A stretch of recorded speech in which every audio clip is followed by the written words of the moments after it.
CM Jagan పై రాయ్ దాడి ఘటనకు case దర్యాప్తును వేగవంతం చేయాలని రాష్ట్ర ప్రధాన ఎన్నికల అధికారి ముఖేష్ కుమార్ మీనా, విజయవాడ సిపి కాంతి రాణా టాటా, ఐజీ రవి ప్రకాష్ను ఆదేశించారు. రాష్ట్ర సచివాలయంలోని తన ఛాంబర్లో ఇద్దరితో సమావేశమైన ఆయన ఈ ఘటనకు సంబంధించిన పూర్వపరాలను తెలుసుకున్నారు. ఇప్పటికే అదుపులోకి తీసుకున్న కొంతమంది నిందితుల విచారణ ఏ విధంగా సాగుతోందని ఆరా తీస్తారు. ఇక కేసుకు సంబంధించి దర్యాప్తును మరింత వేగవంతం చేసి సమగ్ర నివేదికను సాధ్యమైనంత త్వరగా అందజేయాలని ఆదేశాలు జారీ చేశారు. ఇటువంటి ఘటనలు పునరావృతం కాకుండా పటిష్టమైన చర్యలు తీసుకోవాలని ముఖేష్ కుమార్ స్పష్టం చేశారు. సీఎం జగన్ పై జరిగిన ఈ దాడికి సంబంధించి ఈ ఘటన కేసుకు సంబంధించి అయితే మొత్తం కేసు దర్యాప్తు వేగవంతం చేయాలని రాష్ట్ర ప్రధాన ఎన్నికల అధికారి ముఖేష్ కుమార్ అయితే ఆదేశాలు జారీ చేశారు. ఇదే విషయంపై పూర్తి డీటెయిల్స్ మా ప్రతినిధి మల్లికార్జున్ అందిస్తారు. మల్లికార్జున్ చెప్పండి, మనం చూస్తే ముఖేష్ కుమార్ అయితే ఇటు వేగవంతంగా చర్యలు తీసుకోవాలి, అట్ ద సేమ్ టైం ఎవరు అనేది కూడా తొందరగా తెలుసుకోవాలి అన్నట్టు కూడా చెప్పారు. దీన్ని ఎలా చూడాలంటారు? ఇంకా ఇప్పుడు ఎలక్షన్ ఎట్లానో జరుగుతోంది కాబట్టి ప్రచారాల్లో ఇటు నలుగురు నాయకులు కూడా ముందుగా ఉన్నారు. మరి వీళ్ళకి ఎటువంటి భద్రత కల్పించే అవకాశం ఉన్నాయనుకోవచ్చు?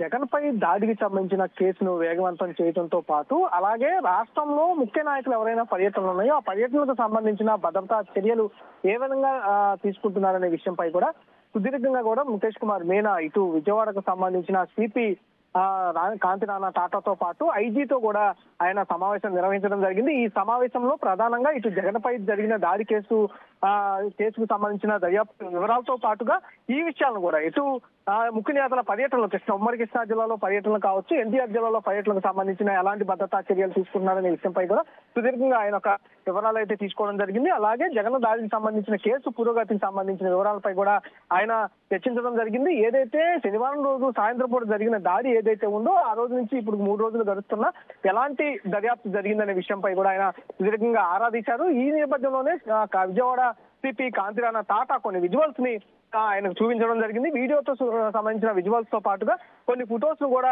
ఆయన చూపించడం జరిగింది. దాడి ఏ ప్రాంతం నుంచి జరిగిందనే విషయంపై కూడా ఆయన సుదీర్ఘంగా ఈసీకి వివరించడం జరిగింది. దీంతో పాటుగా సమగ్ర నివేదికను కూడా ఎప్పుడు లోపల అందిస్తారంటూ కూడా ఆయన్ని అక్కడ ప్రశ్నించిన పరిస్థితి కూడా కనిపించింది. ఈ సందర్భంలోనే వీలైనంత త్వరగా ఆ సమగ్ర నివేదికను అందజేయాలంటూ కూడా ఆదేశాలు జారీ చేయడం జరిగింది. ఇప్పటికే నలుగురు అనుమానితులను కూడా అదుపులోకి తీసుకున్నట్లు కూడా సిపి ముఖేష్ కుమార్ మీనాకు కూడా వివరించడం జరిగింది. దానికి సంబంధించిన వివరాలను కూడా ముఖేష్ కుమార్ కు మీనాకు కూడా వెల్లడించడం జరిగింది. ఈ కేసుకు సంబంధించిన వివరాలతో పాటు ముఖ్య నేతల పర్యటనకు సంబంధించిన వివరాలపై కూడా ఆయన ఆరా తీయడం జరిగింది.